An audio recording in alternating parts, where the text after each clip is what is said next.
అదే RTV app వార్తల్ని క్షణాల్లో చదివే అవకాశం ఉంటుంది. ఒక న్యూస్ పేపర్, ఒక టెలివిజన్ ఛానల్ మీ చేతుల్లో ఎప్పుడూ ఉంటాయి. సార్, అందరికీ నమస్కారం అండి. రాష్ట్రంలో జరుగుతున్న పరిస్థితులు, మొన్న ఎన్నికల సమయంలో మే 13వ తారీఖున రాష్ట్రంలో కొన్ని ప్రాంతాల్లో జరిగిన హింసాకాండ, అరాచకం, దుర్మార్గపు వ్యవహారం అన్నీ కూడా క్రోడీకరించి ఒక పెద్ద రిపోర్టు ఈ రోజున director general of police Shri Harish Gupta గారికి ఇవ్వటం జరిగింది. This is the report. నేను, పెద్దలు శ్రీ దేవినేని ఉమామేశ్వరరావు, అలాగే మాచర్లలో పోటీ చేసి అతని అరాచకాన్ని ధైర్యంగా ఎదుర్కొంటున్న సోదరుడు తమ్ముడు బ్రహ్మారెడ్డి గారు, అలాగే పెద్దలందరం కూడా వెళ్ళి కలవటం జరిగింది. చెప్పామని వివరాలు చెప్పాం. మొట్టమొదటి నుంచి చెప్పాం. జగన్మోహన్ రెడ్డి ముఖ్యమంత్రి అయిన దగ్గర నుంచి ఇతను ఎమ్మెల్యేగా ఎలా వ్యవహరించాడు, మాచర్లను ఎలాగా తన సొంత సామ్రాజ్యంగా చిత్రీకరించుకున్నాడు. అతను ఉండగా అక్కడ ఎమ్మెల్యేగా ఎస్పీతో పని లేదు పోలీస్ అధికారులకి, డిఎస్పీతో పని లేదు పోలీస్ అధికారులకి, ఎమ్మెల్యే ఉన్నాడు చాలు. కలెక్టర్లతో పని లేదు తహసీల్దార్లకి, మా ఎమ్మెల్యే ఉన్నాడు చాలు. ఆర్డీఓతో పని లేదు తహసీల్దార్లకి, మా ఎమ్మెల్యే ఉన్నాడు చాలు. ఇలాగా ప్రభుత్వ యంత్రాంగం అంతా కూడా ఆ ఎమ్మెల్యేకి పాదాక్రాంతమైంది.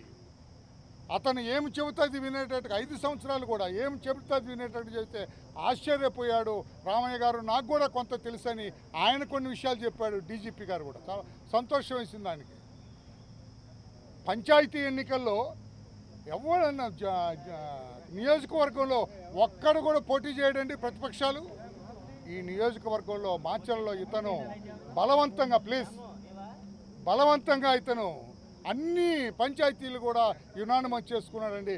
మెడ మీద కత్తి పెట్టి పోలీసులు వాళ్ళ లాఠీ వీళ్ళ మీద, తెలుగుదేశం పార్టీ కార్యకర్తల మీద, నాయకుల మీద పెట్టి అన్ని పంచాయతీలు కూడా అతను వశపరుచుకున్నాడండి. యునానిమస్ చేసుకుని యునానిమస్ అవుతుందండి. తెలుగుదేశం పార్టీ లాంటి ఒక ప్రతిపక్ష పార్టీ, 22 సంవత్సరాలు అధికారంలో ఉన్న పార్టీ, ఒక స్థిర నాయకత్వం కలిగిన చంద్రబాబు గారి నాయకత్వంలో 42 ఏళ్ల చరిత్ర కలిగిన తెలుగుదేశం పార్టీ యునానిమస్ ఇస్తుందా ఈ పనికిరాని చెత్త పార్టీకి? దౌర్జన్యం, దుర్మార్గం, పోలీసుల సహకారం, అధికార పార్టీ సహకారంతో రెచ్చిపోయి వ్యవహరించిన తీరు మొత్తం కూడా వీడియోలతో సహా, వీడియోలు ఉన్నాయి మీకు చూపించడం. ఇప్పుడు అప్రస్తుతం చూపించడం ఏదో అయిపోయాడా ఇటు నాకు ఒక్క వీడియో చూపిస్తా. అది చూడండి, పగలు కొట్టింది కదా. అతను ఏ రకంగా పాల్గొట్టాడు మీ టీవీలోనే వచ్చింది.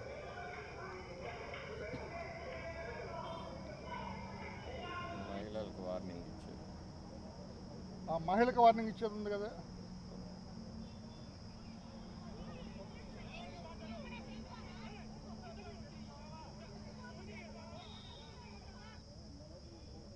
ఈ రకంగా ఒక్కటే రాష్ట్ర ప్రజలకు తెలియాలా, ఈ జగన్మోహన్ రెడ్డి గారి పార్టీ, ఈ MLA Pinnelli Ramakrishnareddy Macherla please police దూరంగా ఏమి ఇక్కడ కత్తి పెడతావు.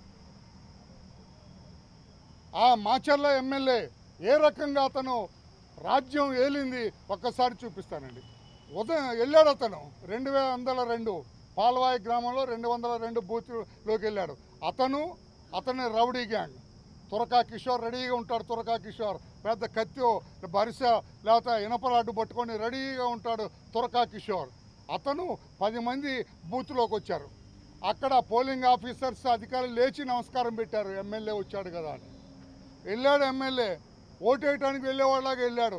బాక్స్ కడతారు కదా, అందులోకి వెళ్ళి ఈవీఎం తీసుకొని ఎత్తి పగలగొట్టాడు. మీరందరూ చూశారు, రాష్ట్ర ప్రజలందరూ చూశారు. భయపడి వీళ్ళందరూ నిలబడ్డారు.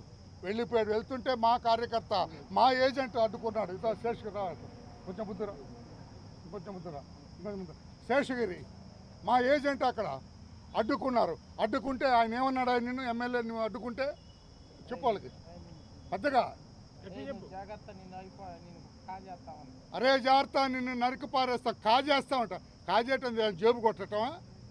నిన్ను కాజేస్తా అన్నట. నీకు దెబ్బ ఎక్కడ తగిలింది చూపించక్కడ. అట తల దేంతో కొట్టారు?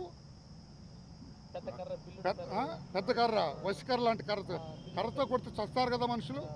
రాయనకర కర్రతో కొడితే చస్తారు. అంత ఇక్కడ కొంచెం వెనకరా. ఇప్పుడు ఇక్కడ అట్లా మరి ఈ కేసు ఏం చేయాలండి? ఈ కేసును చిన్న కేసు పెడతారా పోలీసులు? ఎమ్మెల్యే చంపేండ్రా అని చెప్పి వాళ్ళందరూ కొట్టి అతను తలబాలు కొడితే 307 రాదండి, హత్యాయత్నం కాదండి. ఇప్పుడు డీజీ గారు చెప్పారు తప్పకుండా ఇది హత్యాయత్నమే, అతను చంపడానికి వాళ్ళందరూ వచ్చారు, నేను హత్యాయత్నం కేసు పెట్టిస్తానని చెప్పి మాకు హామీ ఇచ్చారు. అన్ని చోట్ల వాళ్ళు పెట్రోల్ బాంబు క్యారీ చేస్తున్నారండి. పెట్రోల్ బాంబు ఎందుకు క్యారీ చేస్తారు అంటే అవతల వాడికైనా మొహానికి పౌడర్ రాయటానికా, లేకుంటే నువ్వు బాగుండి దించి వాడు మోటార్ సైకిల్లో పోస్తారా తీసుకెళ్ళి?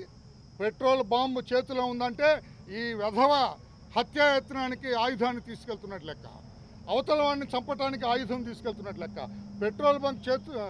పెట్రోల్ బాంబు చేతికి రావటంతో హత్యాయత్నం కింద అరెస్ట్ చేయాలి వాడిని.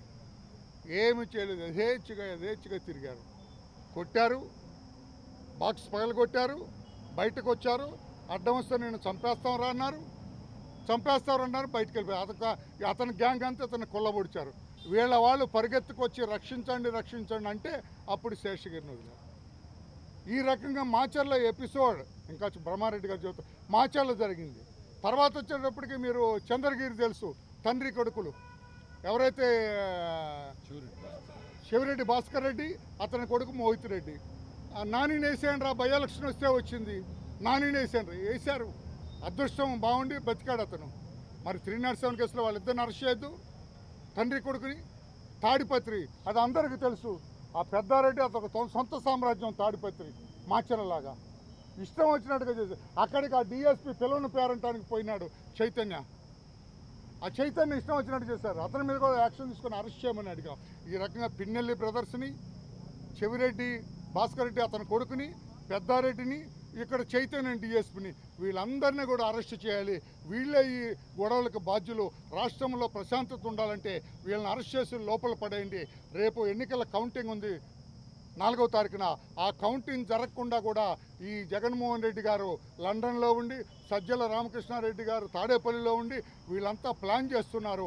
ఒక రౌడీ మూకను దించి అరాచకాన్ని సృష్టించి ఎక్కడ కౌంటింగ్ సెంటర్ ఉందో అక్కడ హేవోక్ క్రియేట్ చేయాలని, ఒక భయానక వాతావరణం క్రియేట్ చేయాలని, అవసరమైతే పెట్రోల్ బాంబులు, మామూలు బాంబులు వాడైనా సరే కౌంటింగ్ జరగకుండా ఆగిపోయే విధంగా వాళ్ళు ప్రణాళిక సిద్ధం చేసుకున్నట్లుగా మాకు తెలుస్తూ ఉంది. పోలీస్ శాఖని మేము అలర్ట్ చేశాం, డీజీపీని అలర్ట్ చేశాం. రాష్ట్ర ప్రజలారా, ఇటువంటి రాక్షస ఆలోచనల నుంచి వీళ్ళని తరిమి కొట్టాలని చెప్పి కూడా మరొకసారి రాష్ట్ర ప్రజలకు తెలియజేస్తూ ఇప్పుడు బ్రహ్మారెడ్డి గారు చెబుతారు మాచర్ల. మరిన్ని వీడియోస్ కోసం ఛానల్ ని సబ్స్క్రైబ్ చేయండి, లేటెస్ట్ అప్డేట్స్ కోసం వాట్సాప్ ఛానల్ ని ఫాలో చేయండి అండ్ లింక్ డిస్క్రిప్షన్ లో ఉంది.